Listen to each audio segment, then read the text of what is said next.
There's a crisis in this country with young men.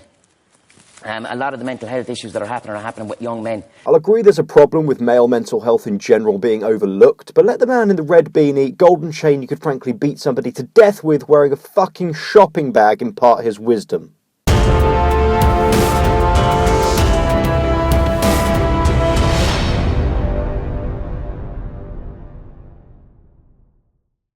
I personally think that what these young men need is feminism. That's what you think, is it? The wisdom of somebody who calls themselves an artist, comedian, hip-hop duo called the Rubberbandits. Well, I mean, you look like a joke, so you got the comedy element down already. I'll just take your stupidity as an encore, so please tell us why these young men with mental health issues need man-hating movements to emasculate them even further. Because when I'm down in Limerick speaking to lads that I know who are suffering from mental health issues, when I actually speak to them and get to the core of what's bothering you, man. I'd be interested to know if this is legitimate diagnosed mental health issues or Tumblr diagnosed mental health issues, where the only medication dished out is cats. Lots and lots of cats. What they always say to me is, I have nothing to offer a woman. Wow, that's actually pretty shallow. I don't want to come across as judgy, but if you're broody simply because you have nothing to offer a woman, then you don't have mental health issues. You have self-esteem issues. Now sure, self-esteem issues can escalate, but it's not immediately a mental health issue. It really fucks me off. Mental health issues are serious problems that are frankly being trivialised by idiots like you who are making the term synonymous with just simply feeling bad. I have nothing. How am I supposed to provide for a woman?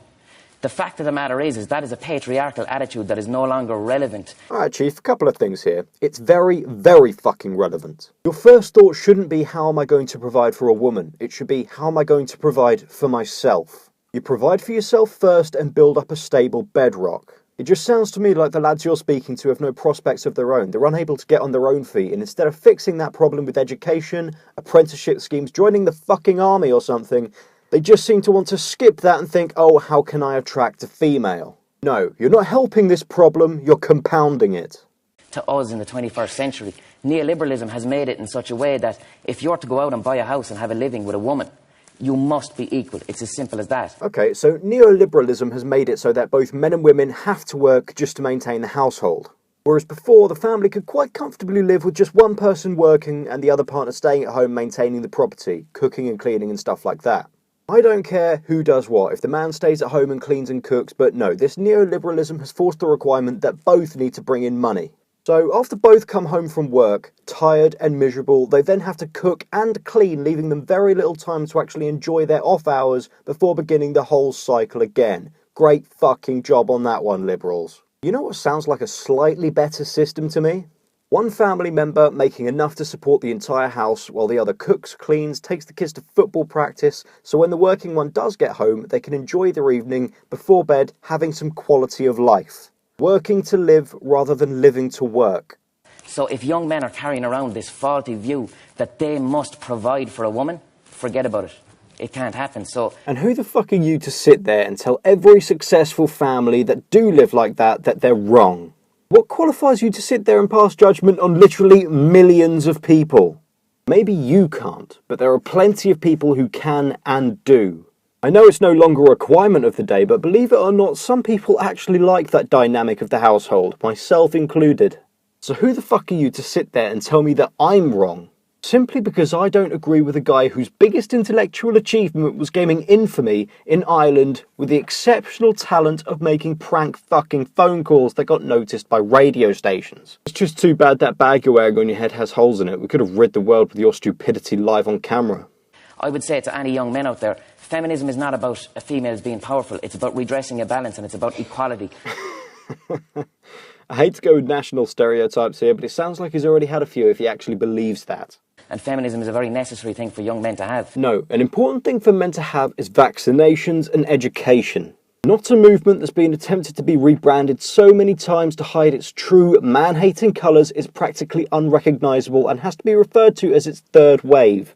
And if you want to know, if you think you're a feminist, let a woman pay for your dinner and see how you feel about that. If you're cool with that, you're a feminist. If you're not, you need to look at yourself. So women should split the bill or let the women pay. You know, this reminds me of a video that I did a while back. There are women out there, because of feminism, they don't let men do simple things for them, such opening as a car door, paying for the meal, paying bills. I'm sorry, you can't pay for my meal, but you want me to bear your children? So that kind of shoots you out of the water, doesn't it, bud? The mansplainer against the ethnic feminists. I wonder who's going to come out on top in the Victim Olympics. And it's going to come back and bite you in the hole in the end. The idea of... How surprising, the audience. I'm absolutely 100% certain weren't cherry-picked for this specific interview, all seem to lap up the bullshit that you're coming out with. I wonder, are we getting better at that, just to dwell on that for a moment? Are we getting better at the idea of the equality of not saying, how do I provide for a woman? That to me now almost feels like an old-fashioned sentiment. It is outdated, yeah. Beautifully unbiased presentation by the host. Why ask an actual question when you can simply pander to the guest? What about questions like, do you personally think that traditional values and feminism can coexist? Because I'm getting the vibe you want to change the mindset of the world to what you think it should be, not what would be best for the nation. But we know this consciously. But it's still in there, is it? But yet it's still there because... even among the 20-somethings? Absolutely, it's still there because their parents had it. Yeah. There was it, like in the 60s and 70s.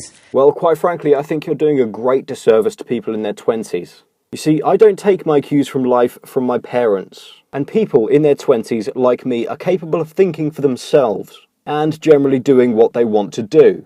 And even if it is culturally influenced, so fucking what? That's what people want. Let them live how they want to live. It's absolutely mind-blowing that these idiot liberals are all about personal freedoms, but only if you do it according to our strict rulebook. Like, it wasn't acceptable for women to work in Irish society in the 60s. Yeah. Some of them were like, you get married and like, you have a job and you're married, you can't do that. Yeah. I like how you slid in Irish society in there quite subtly, because everywhere else in the world, that's absolute bullshit. In fact, women played a very important role working the infrastructure of Britain during World War II. I'm not sure entirely the cultural differences between Ireland and Britain, so I won't speculate, but you have to remember it is an extremely Catholic nation. And I have a mild suspicion that might have something to do with the social attitudes of people, not just their parents did it. Because De Valera wanted the land of comely maidens looking after their families. So we still have this hanging around. His accent's a bit thick, but I think he's referring to this guy, Mr. de Valera, who served as the head of state for the Irish government for over 50 years. Which kind of makes you realise why America have a mandatory maximum of 2 terms in office. Either way, you can't blame the social problems that Ireland faces today on a politician that's been out of office for 43 years. It would be nice to be able to pin this on a boogeyman politician you don't like, but that's not going to solve a damn thing. There is a big difference between shaking your fist at history and actually trying to do something good for the future. Though, frankly, I'd rather you not bother trying to do anything good for the future. You haven't got the mental capacity not to fuck it up. But it's on an unconscious level. Misogynism. Young men use misogynism and objectification to women. They do this so they can avoid a meaningful relationship. They cut him off there, but what he just said completely demolishes his own argument. What a moron. So the long and short of this is, Ireland needs feminism. So men will no longer feel the need to pick up the cheque and be the breadwinners of the household, blah, blah, blah, so women can pick up the cheque for once. And all of this is because men are guilty of, as he put it, misogynism. If misogyny were the problem, why the fuck would they want a traditional family where they go out, work every day to provide for a woman, you fucking idiots? Deep breaths. So, lovely viewers, what excellent benefits from feminism can you see? I find it great that women are finally embracing their sexuality because it makes it much easier to go out and get an easy lay on a Friday night. I'll put the answers that make me laugh the most at the end of my next video. And as always, thank you for your time.